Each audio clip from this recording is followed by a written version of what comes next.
Bon dia. Avui us volia parlar d'una eina que fa temps que practico, que és utilitzar la veu per afluixar, per exemple, una contractura a l'esquena. Ja sabeu que l'energia va allà on posem l'atenció i, per tant, si jo poso l'atenció a la meva mà, l'energia va cap a la meva mà, no? I jo puc portar tota la meva energia de sanació, etc., cap a la meva mà. A mi em funciona, en lloc de fer-ho només respirant i portant aquesta consciència cap a la meva mà, que també us dic que és una evolució, perquè al principi és com, què? Però si jo quan respiro l'aire entra i surt per la meva boca o pel meu nas, no? Vull dir, però la sensació física, mica en mica, conforme vas practicant, va venint i ets capaç realment de sentir-la.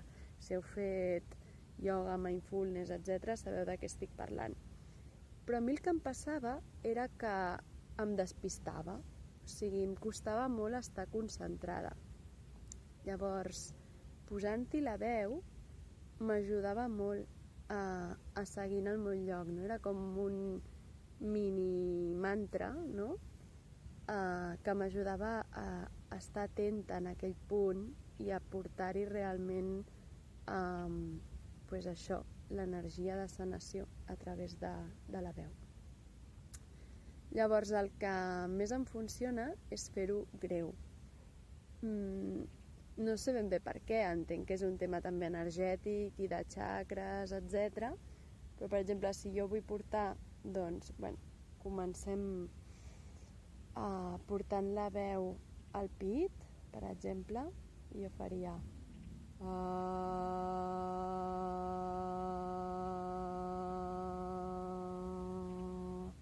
I sentiria aquesta ressonància, de fet la sento, aquí, al mig del pit. Però jo puc decidir que vull que aquesta veu vagi més avall. I, per exemple, vull portar la ressonància cap a l'estómac.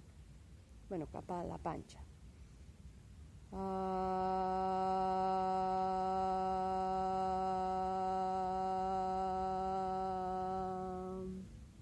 La segueixo sentint al pit, òbviament, vull dir, la veu passa per tot el nostre sistema fonador, però si jo porto la intenció a que la veu vagi, als glutis, a les caderes, a la pelvis, és com que hi ha una part com energètica d'aquesta veu que se'n va cap allà. Ja sé que el que parlo sembla una mica boig per segons qui. Segons altres, suposo que ja enteneu de què estic parlant. Però provo de portar-la cap a les caderes.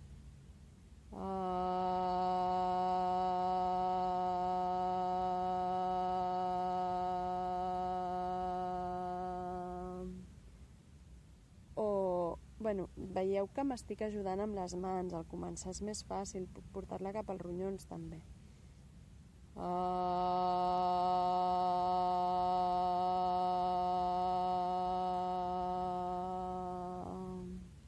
I conforme aneu practicant,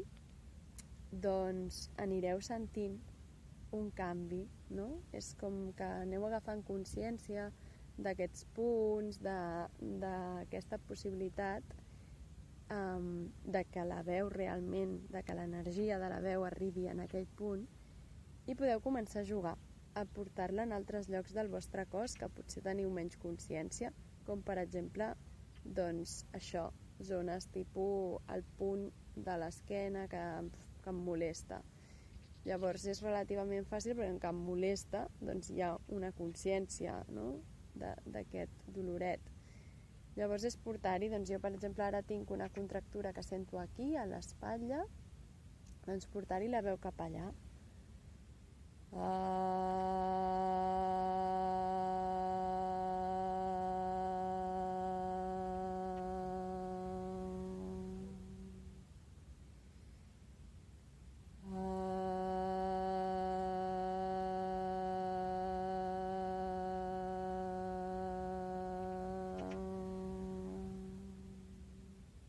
i evidentment heu d'estar una estoneta, però anireu notant com es va desenganxant alguna cosa, perquè al final les contractures no deixen de ser també energètiques i doncs això, és com que anem penetrant amb aquesta energia de la veu capes i capes i anem deixant totes aquestes al final emocions que s'han quedat allà atrapades, enquistades, i ho anem deixant anar, podem acompanyar-ho amb un moviment que ens ajudi i seguir.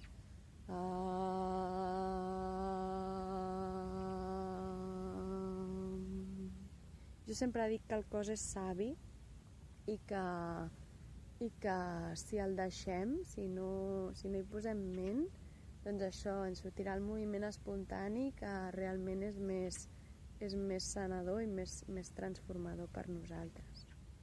I res, doncs, fins aquí el que volia compartir avui. Us convido a que ho proveu i que si teniu dubtes o necessiteu comentar-ho, ho podem comentar perfectament. I ja està, i al final és un tema de pràctica, no surt d'un dia per l'altre, i això és portar l'atenció en una part del cos i fer-ho a través de la veu per estar més concentrat. Vinga, doncs, espero que us hagi servit. Apa, ens veiem a la propera. Adéu.